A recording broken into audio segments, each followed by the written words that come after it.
Al Jazeera English correspondent Youmna Elsayed described the horrific scenes in Gaza in a live broadcast last week. Israeli warplanes were flying overhead.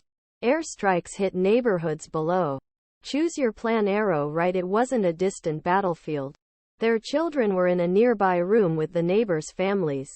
Our building is literally shaking right now, he said during the October 30 broadcast, as the channel showed of a roof with columns of black smoke. Explosions echoed through Elsayed's phone line. She was sitting alone in a quieter room of her house. She explained that airstrikes caused her youngest child to scream.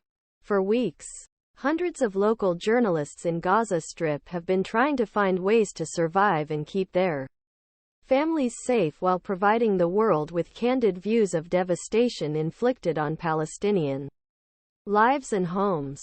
They soothe, comfort children, search for food, water, race between hospitals, collapsed buildings where they report, hoping to have no friends or relatives when they arrive.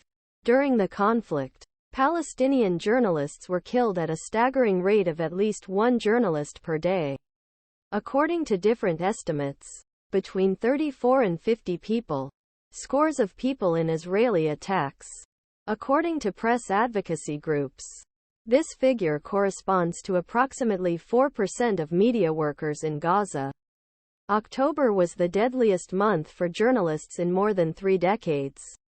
According to the Committee to Protect Journalists, last month's war death toll included 4 Israeli journalists who were among more than 1,400 killed during the October 7 Hamas attack on Israel that started conflict, as well as Issam Abdullah, a Lebanese journalist working for who was killed. The news agency said there were missiles fired from the direction of Israel in southern Lebanon. International journalists could not enter Gaza, which was banned by Israel and Egypt, which control the borders. Several foreign journalists joined ranks of the Israeli army during occupation of Gaza.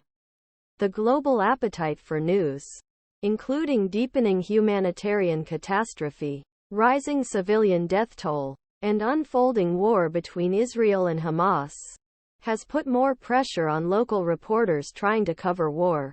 Some Palestinian journalists were away from home to cover times when strikes were killing their families. Their grief-stricken journeys to the hospital to see the bodies of their loved ones were broadcast live on television. While on air, Palestinian TV reporter Salman Bashir heard that his colleague Mohammed Abu Hatab had been killed in what Palestinian officials said was an Israeli attack that destroyed Abu Hatab's home. When the announcer he was talking to during the broadcast started crying, he tore his blue press vest. I felt that the armor I was wearing, which clearly bore the press badge, did not protect me, Bashir said in an interview. Bashir said Abu Hatab's wife, 2 sons and 4 daughters were also killed in the attack. The Israel Def.